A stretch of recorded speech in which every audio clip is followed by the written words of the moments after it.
Então vamos continuar hoje com o estudo do livro A Prática da Mediunidade com Jesus, e hoje vamos analisar a médium Ivone Pereira antes de ir ao encontro com Jesus. Esse item nós já houvéramos estudado o caso do apóstolo Paulo, de Judas Iscariotes, e a partir de hoje vamos analisar o caso Ivone Pereira.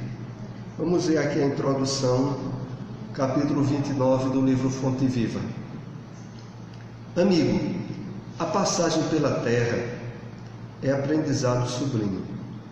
O trabalho é sempre um instrutor do aperfeiçoamento para quem deseja seguir adiante.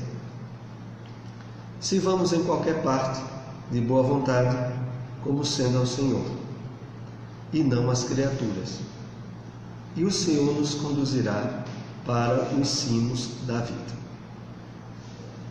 Vamos tentar aqui fazer algumas considerações para aprofundar o entendimento disso que Emmanuel nos coloca. A princípio, muito simples a compreensão do texto, mas por trás tem muita coisa aqui que a gente, só analisando bem, é que percebe a extensão. A primeira delas, analisando o texto do final para o início, quando Emmanuel disse: se vamos em qualquer parte de boa vontade como sendo ao Senhor, é preciso que a gente já tenha não só percebido, identificar o Senhor, claro que Emmanuel se refere a Jesus, como o verdadeiro representante de Deus entre nós. Então, primeiramente, é preciso conhecer a missão, o ensino do Cristo, identificar-se com esse ensino e, a partir daí, veja, sensibilizar-se à existência do Criador Deus como representante maior da bondade, da misericórdia e da proteção de suas leis. Mas aí é necessário que a gente conheça essas leis, entenda como funciona a realidade da vida, na sua essência maior, que é a espiritual. Tenha, como é comum a todos nós espíritas, adquirido o conhecimento das leis morais da vida, desde como elas atuam não só entre nós encarnados, como entre os espíritos desencarnados.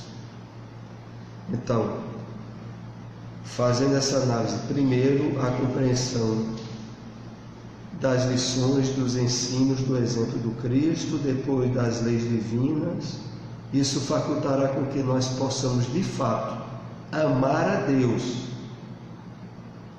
porque nós estamos dentro de uma grande humanidade materialista que muitas vezes facilmente diz que ama a Deus, desde que a vida dela esteja sendo conduzida mais ou menos como ela espera. Mas ao enfrentar tragédias ou desastres maiores e problemas intensos, muitos deixam de imediato a suposta crença em Deus ou no poder superior. Então, dentro do entendimento espírita que nós vamos adquirindo, esse entendimento e esse amor de Deus tem que vir do conhecimento das leis que Ele estabeleceu para o universo material e espiritual. A partir daí a gente tem condições de fato, mesmo passando por vicissitudes e problemas graves, manter inatacável a certeza de Deus e de seu amor. Vimos aí o primeiro ponto. O segundo ponto interessante é quando Emmanuel diz assim: se vir em qualquer parte de boa vontade como sendo ao Senhor e não às criaturas. E isso aqui é um detalhe muito curioso, porque quando ele fala de a gente servir as criaturas como servindo a Deus, o qual a gente já conhece como amor, bondade e misericórdia, assim não são as criaturas que normalmente cruzam o nosso caminho. resultado do nosso passado também de ações delituosas. Ora, querer amar as criaturas ou servir as criaturas como ao Senhor, nós só conseguiremos se tivermos feito o esforço dos dois primeiros amores que antecedem: o amor a Deus, o amor a si mesmo, para depois conseguir amar os outros. Porque muitas vezes esse vai ser o problema maior e quase que impossível de se conseguir se os dois primeiros não tivessem sido bem resolvidos. A questão do entendimento e do amor a Deus e a si mesmo. Porque o mais comum é que a gente vai ter pessoas nos relacionamentos familiares, sociais, no trabalho e até mesmo na área religiosa, que foram grandes desafetos do passado nosso.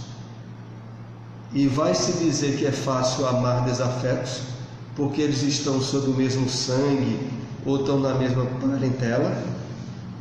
Na grande maioria das vezes as pessoas aguentam, ou como se diz, engole a pulso certos parentes, justamente porque não trabalharam essas duas outras linhas de amor, a si mesmo e a Deus, para depois poder servir, como Emmanuel diz, as criaturas como se fosse a Deus.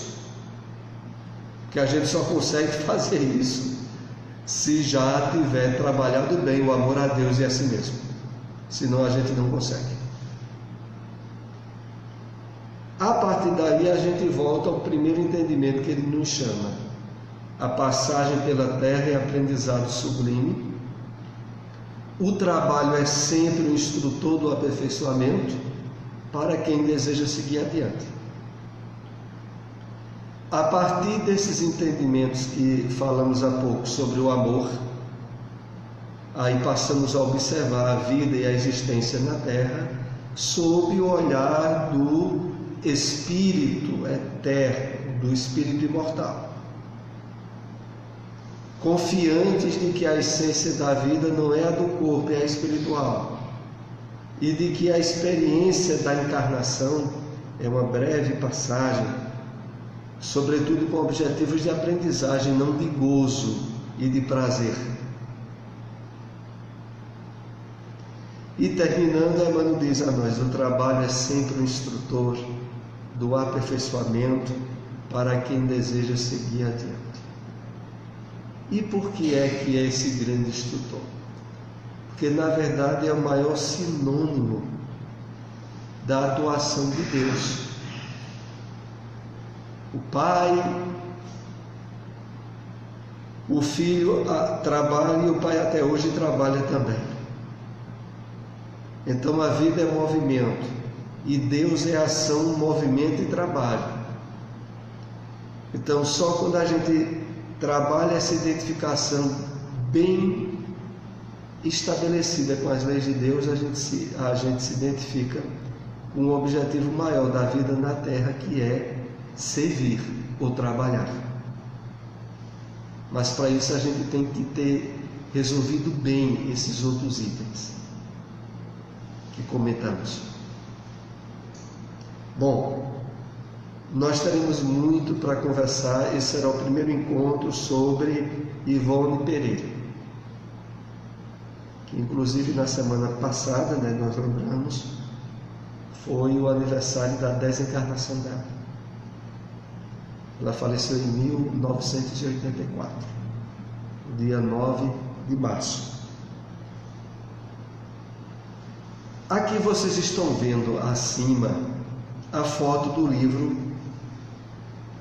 Nos Caminhos da Mediunidade Serena, que é uma obra biográfica de Ivone Pereira, onde foi retirado esse texto que nós vamos começar a compartilhar e que está no livro A Prática da Mediunidade com Jesus, do Projeto Espiritizar. Nesse livro é feito o retrato de uma entrevista que houve com Ivone, onde foi indagado a ela o seguinte: qual foi a obra que mais lhe impressionou e por quê? A obra, e no caso o livro, E ela diz: a que mais está no meu coração é o romance das voragens do pecado. É porque eu me encontro nela, tenho certeza que estou naquela obra. É um romance de Charles, passado no século XVI. Foi ali o meu pecado contra o Evangelho, que mais adiante ela diz o primeiro, que depois houve vários outros. E pecado, sinônimo aí de erro bem grave que ela cometeu. Então esse livro, Nas Voragens do Pecado, que foi publicado pela Federação Espírita Brasileira, é um romance no qual há um personagem que depois nós iremos falar sobre ele, que é uma das encarnações de Ivone do Amaral Pereira. Depois disso, foi uma série de pecados contra o Evangelho. Agora estou resgatando tudo na existência atual. Por aí vocês imaginam o que tem sido o meu sofrimento moral e material também.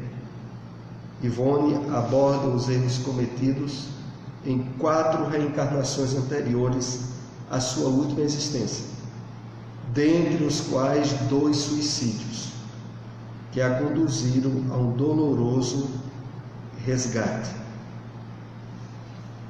Então, nesse livro aqui das Voragens do Pecado, começa a saga de romances, aonde um dos personagens era a própria Ivone do Amaral Pereira. A gente vai fazer mais uns comentários daqui a momentos. Vamos para o primeiro slide desses livros.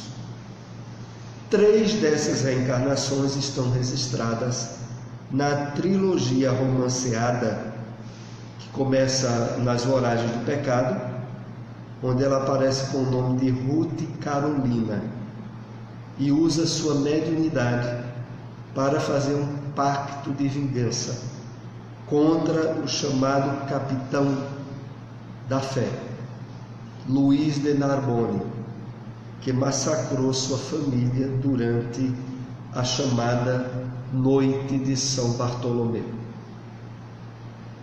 Aqui a gente vai começar a fazer alguns apontamentos. Vejam só. É muito comum para alguns espíritas que tomam conhecimento desses livros de Joana de Ângeles e dos fatos relativos à vida dela, no qual ela tinha o conhecimento registrado nos próprios livros psicografados de suas vidas passadas, o fato de a pessoa, o espírita, facilmente concluir de que assim ficou menos difícil para ela.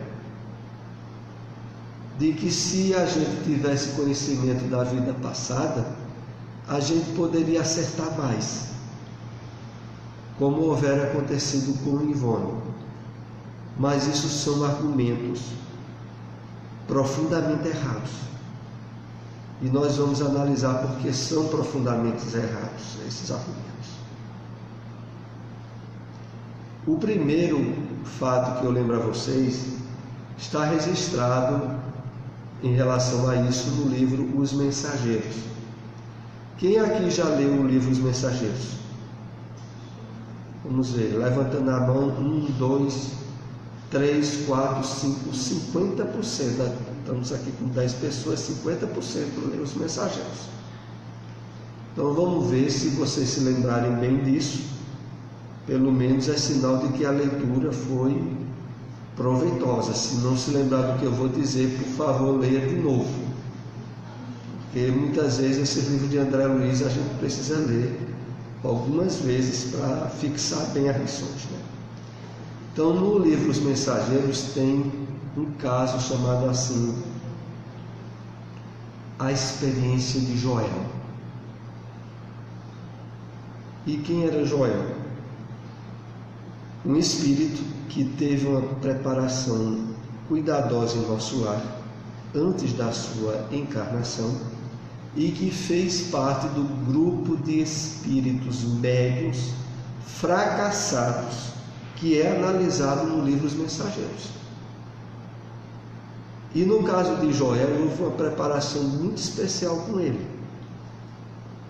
Em nosso lar, no Ministério das Comunicações, habilitar as possibilidades mediúnicas de Joel de tal modo que, quando ele tivesse reencarnado, em plena atividade mediúnica, ele teria a possibilidade de mergulhar nas lembranças da vida passada dele. E não só dele, como de pessoas que entrariam no relacionamento com ele durante a encarnação. E ele teve uma preparação muito especial em cima disso. E pelo título do livro, A Experiência de Joel, foi um fracasso. E aí vamos lembrar como foi que se deu a problemática do Joel, para que a gente traga as lições para nós mesmos. Porque talvez alguns de nós espíritas possam dizer que, se lembrasse da vida passada, essa encarnação iria tirar de letra. E a gente vai ver que não é assim. Porque no caso mesmo de Joel, ele surge a mediunidade ostensiva nele, ele começa a trabalhar em uma instituição espírita, mas as possibilidades de lembrança dele do passado eram tais que ele, entrando em contato, em relacionamento com pessoas que viveram com ele em outras encarnações, ele ficava curioso em esmiuçar os dados da vida do outro e as consequências que estavam tendo nessa vida. No centro espírita, onde ele trabalhava, era um centro que estava com a estrutura para se desenvolver em termos de estabelecer um abrigo para crianças órfãs e outras atividades da instituição, cujo desenvolvimento tinha muito a ver com as possibilidades exitosas que houvesse de trabalho, de fato, espírita que o Joel viesse a realizar. Mas Joel foi gastando muito tempo em esmiuçar a vida dos outros.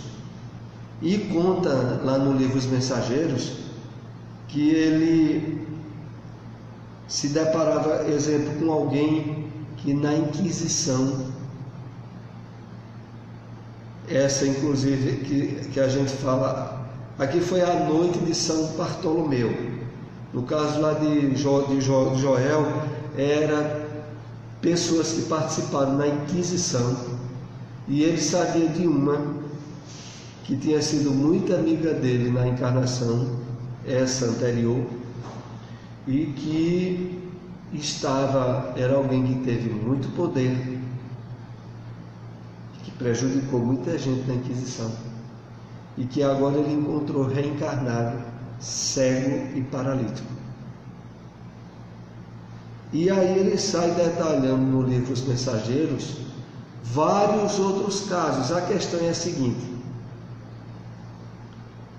em vez de fato usar a mediunidade para o trabalho do bem, para, como a gente está estudando aqui, a mediunidade com Jesus, ele ficou usando a possibilidade mediúnica à guisa de curiosidade, de bisbilhotar a vida dos outros.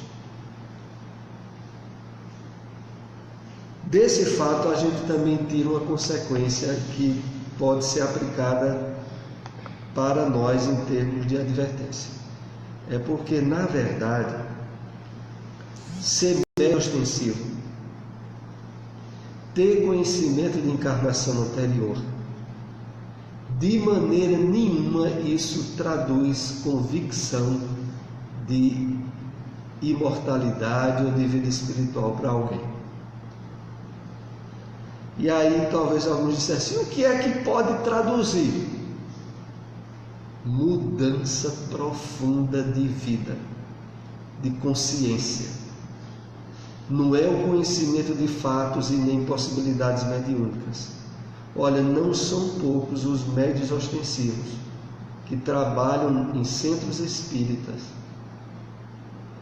que na reunião mediúnica durante os fenômenos, eles têm convicção das intervenções espirituais que estão ali acontecendo. Mas quando termina a reunião, ele passa a ser a pessoa que habitualmente é, desconectada totalmente com os valores espirituais que co-participou durante a reunião. E a causa maior disso é aquela que muitas vezes nós estudamos aqui no curso de Joana de Ângeles aos domingos. Qual é? O grande passado de materialismo que a gente já viveu. As inúmeras experiências encarnatórias onde a gente acreditava que a vida era o corpo e que aproveitar a vida era gozar os sentidos físicos ao máximo, porque depois da morte do corpo ninguém sabia se nada ia haver, não. Então, a impregnação do materialismo e a maneira de viver agarrada aos valores transitórios estabeleceu alicerces muito fortes dentro de nós. Pensa que vai ser numa encarnaçãozinha como médio ostensivo, ou se a gente se lembrasse de vidas anteriores, que isso modificaria profundamente a consciência nossa. Que muitos médiuns na doutrina espírita digam, porque a grande maioria, não se pode estabelecer como lei e nem dizer que são todos, mas a grande maioria tem uma vida pessoal muito distanciada das possibilidades de convicção, de realização espiritual que se dá através da mediunidade com eles. E a causa realmente é essa que nós estamos compartilhando. É o passado de materialismo e negativismo que a gente viveu e que só vai de fato ser substituído de forma eficaz através de uma mudança profunda de convicção, de sensibilidade e de vivência dos valores que nós estamos aprendendo agora com o Espiritismo. Independente de mediunidade ostensiva, de lembrança de vidas passadas e qualquer coisa. Porque isso aí, quando vem dores maiores ou circunstâncias adversas na vida, se não tiver estabelecido convicções profundas, vai-se embora água abaixo. É essa a questão. Então, Ivone tinha esse acesso das vidas anteriores, mas o que de fato fez a missão dela e a última encarnação ter se coroado de êxito espiritual foi pela decisiva mudança interior que ela fez com ela mesma. Tenhamos bem certeza disso. Então, aqui nesse livro, Nas Voragens do Pecado, ela é Ruth Carolina. Vamos ver aqui o próximo.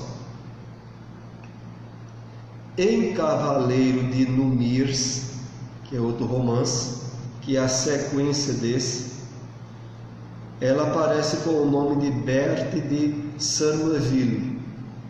Se casa com Henri de Numirs, o antigo Luís de Narbonne, do livro anterior, para reajuste do passado, mas ainda rebelde, orgulhosa e envolvida pelo desamor, produz ações que culminam com o suicídio de Henri. Então, no livro anterior, ela se vinga devido aos pais terem sido mortos pelo Luís de Narbonne. E aqui fica uma reflexão que também é importante para nós. Vocês imaginem que no livro Nas Voragens do Pecado, os pais de Ivone, que na época ela tinha o outro nome que é Ruth Carolina, se vinga da morte injusta dos pais, certo? Se vinga. Mas vejam só uma coisa. Nós aprendemos com o Espiritismo que a lei que governa a vida, na raiz de tudo que ocorre na Terra, é a lei espiritual, as leis morais. E ninguém sofre a ação de outrem sem haver causas nessa lei. Por isso ninguém pode vingar-se de ninguém. Ela vinga-se da morte dos pais. Mas o ódio era tão grande que noutra encarnação, que é esse outro romance, dentro dela ainda há as arestas do ódio que leva à morte por suicídio daquele que agora é esposo dela. E aí a gente pode ter até uma ideia, desculpe aqui até o riso, de quem muitas vezes são nossas esposas ou quem muitas vezes são nossos maridos. Porque no caso de Ivone, nada mais do que o ex-assassino dos seus pais, na encarnação anterior, mas que também tinha sido morto por ela. Pois não. Eu gostaria de saber, porque eu não sei assim, a espírito da vida dela, mas em relação a essa vingança, e ela tinha a mediunidade, e através dessa mediunidade ela fez um pacto com quem? Com espíritos, né? Não, ela fez um pacto com uma irmã dela, uma amiga dela, ou era amigo ou era irmã. As duas combinam, vejam só, elas conseguem orquestrar um jeito do Luís de Narbonne apaixonar-se por ela. Ela fazendo tudo por uma orquestra de vingança. Até o ponto, como a gente viu, de no livro anterior aqui, que é Nas Voragens do Pecado, vingar-se do Luís de Narbonne. Agora veja, desencarnam, vão para a vida espiritual e reencarnam. E na reencarnação sequente, ela se casa com ele, Cavaleiro de Números. É porque realmente nós aprendemos com o Espiritismo que duas coisas atraem os espíritos, atraem fortemente: experiências de amor ou de ódio. O ódio imanta, o amor atrai. Então é muito comum nos relacionamentos familiares, irmãos, pais e filhos, pais e filhas, muitas vezes ser um retrato de uma experiência que foi um desastre numa encarnação anterior. Não quer dizer de maneira nenhuma que isso sempre ocorra, mas o que de fato se dá é que, em termos de haver uma atração forte, é as pessoas que viveram conosco e conhecem pelo mal. Pois não. Bom, vamos adiantar aqui. Então, em Cavaleiro de Números, ela é Berthe de Sourneville. E a gente vê suas ações culminam com o suicídio de Henri. Na obra Drama da Bretanha, ela aparece com o nome de Andréa de Guzmán, jovem consequente que se suicida sob a indução obsessiva do pai de Henry de Nuniers. E depois ela diz, Ivone, né? Aqui já é uma declaração de Ivone: o que fiz nessa vida como médium foi um dever, uma necessidade para meu progresso e para resgate dos erros que cometi. Voltando aqui ao livro Drama da Bretanha, como a gente pode ver, o que é que se passa? Tirando até uma lição importante para todos nós. Quando Ivone levou, na obra anterior, ao suicídio o esposo, ela não só atingiu o esposo, atingiu os espíritos que amavam o esposo, como o pai dele. Quando a gente faz o bem a alguém, a gente não está fazendo bem só àquela pessoa. Indiretamente está fazendo bem às pessoas que gostam daquela pessoa e que se sentem agraciadas pelo bem que a gente faz a ela, né? Mas quando são atitudes desastrosas, como foi a que ela fez ao ex-esposo, resultado, entre fatores outros que levou ao suicídio dela, a presença indutiva, indutora do pai de Henry no plano espiritual. Isso é registrado no livro Drama da Bretanha.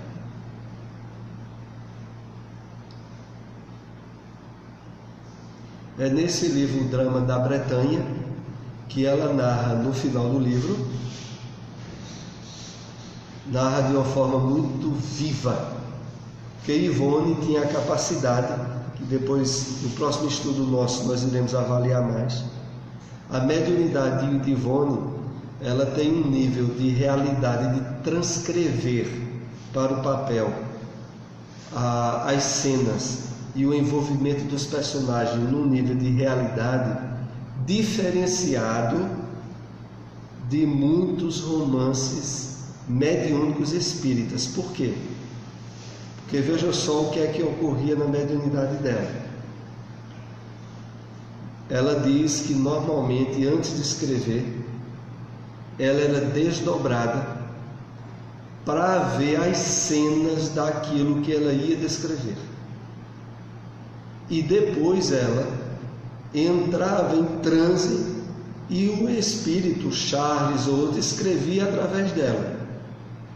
Isso fazia com que a forma de ela colocar as palavras, os contextos, ganhasse uma vivacidade imensa, porque ela tinha visto. E agora o espírito acionava a mediunidade dela para que ela escrevesse. Por aí a gente tem uma ideia de como foi a descrição desse livro, Drama da Bretanha, do próprio suicídio dela. Que ela narra, foi por afogamento, tudo que ela sentiu quando fisicamente faleceu e depois sentiu os peixes comendo a pele dela. Depois sentiu e viu quando o pai dela, que minutos após ela se afogar, o pai dela chega no lago onde ela tinha se afogado. E quando o pai dela chega lá, que sabe do que houve, e o pai dela fica dizendo pelo pensamento: por que você fez isso? Por que você não pensou em mim? E tudo isso ela ouvia, mesmo já estando fisicamente morta. Mas ela estava ali junto, ouvindo tudo que o pai dizia quando chegou lá junto ao lago. Pois não. Esse Menezes, que foi pai dela das encarnações, ele foi pai de outros também? Ele foi o pai dela num desses livros, me parece que é o Cavaleiro de Nuniers. É identificado lá, viu? No livro. Quer dizer, uma encarnação bem para trás, ou seja, umas 3 ou 4 encarnações antes de ela ser Ivone. Ele tinha sido pai. Nesse sentido, sim, mas não que tenha sido filha dele assim, numa época perto, porque esse livro, o Cavaleiro de Nuniers, é do ano 1600 a 1700. E Bezerra teve encarnado até o ano de 1900. Ele desencarna no ano que ela reencarna. Que Ivone também reencarnou no ano de 1900, que foi o ano que Bezerra de Menezes desencarnou. Então, assim, voltando aqui ao que nós estávamos comentando, ela narra uma vivacidade que você, quando está lendo a descrição do que ela sente, afogada, é como se você estivesse vendo toda a descrição. E ela, depois, que é justamente a parte final desse livro. Vamos aqui ver mais um slide. Porque errei tanto, que se eu fosse reparar esses erros em existências terrenas, teriam de ser muitas.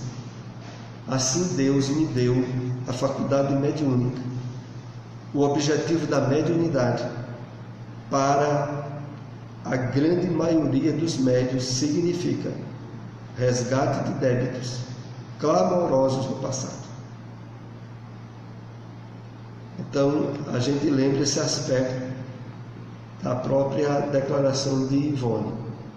Ela via que a mediunidade para ela era o instrumento de ela resolver inúmeros erros graves que cometeu em encarnações passadas. Coisa que normalmente é comum à maioria dos médiuns. Grande maioria. Como inclusive diz Emmanuel, né? Tem uma declaração bem evidente disso, naquele livro Emmanuel, que é de autoria do próprio Espírito Emmanuel na mediunidade de Chico Xavier. Então, que a gente aqui ainda faz uma consideração é isso: médiuns no movimento espírita, médiuns ostensivos sobretudo, têm que ter a consciência de que tem uma dívida grande. O máximo esforço que fizer de renúncia, de trabalho mediúnico, de vivência do bem, é o mínimo para resolver questões graves de outras encarnações. Pois não. E esses médios que não têm a consciência que são devedores? Certo. O que é que acontece com eles? Independente de ser espírita ou não. O normal dos médios que não têm consciência de que são grandes devedores, o normal é se tornarem grandes orgulhosos, grandes vaidosos, porque se percebe como tendo uma faculdade que muitos não têm. E mesmo que não seja alvo de pagamentos em termos de valores materiais, pela prática da mediunidade, eles acabam desenvolvendo um excesso de suscetibilidade, de melindre, né, que nada mais é do que a vaidade mais expressiva, e que abre campo para quedas e desastres morais. É esse o problema. Vamos aqui para mais um slide, o último de hoje. A mediunidade dignificada com Jesus abrevia muito o processo expiatório e reparador para o médium que decide utilizar essa ferramenta excepcional.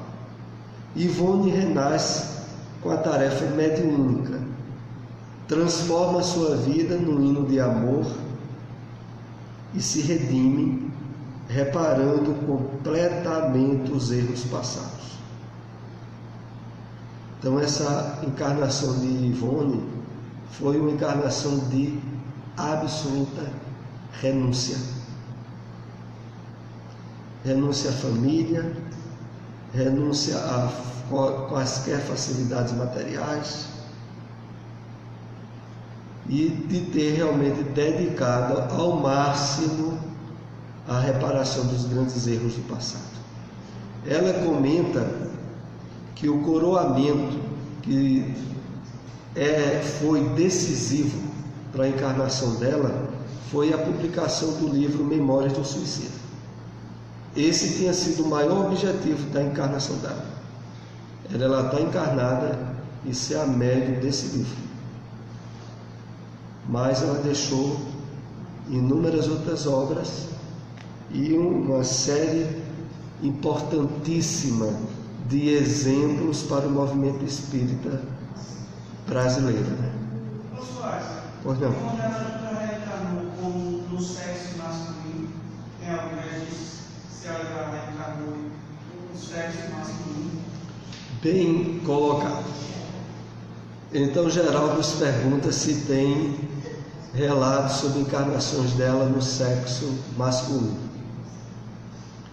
O que aconteceu com Ivone e que acontece com a maioria de nós encarnados é ter várias encarnações numa mesma sexualidade, até que aprendido ao máximo as possibilidades que aquela sexualidade lhe ofereça, ele passe para a outra de forma natural.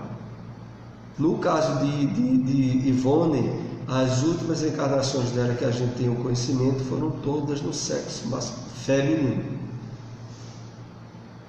Então é comum que seja assim, e que só haja uma mudança, a não ser quando, e aí a gente sabe disso pelos relatos mediúnicos, quando se comete desequilíbrios graves na área da sexualidade.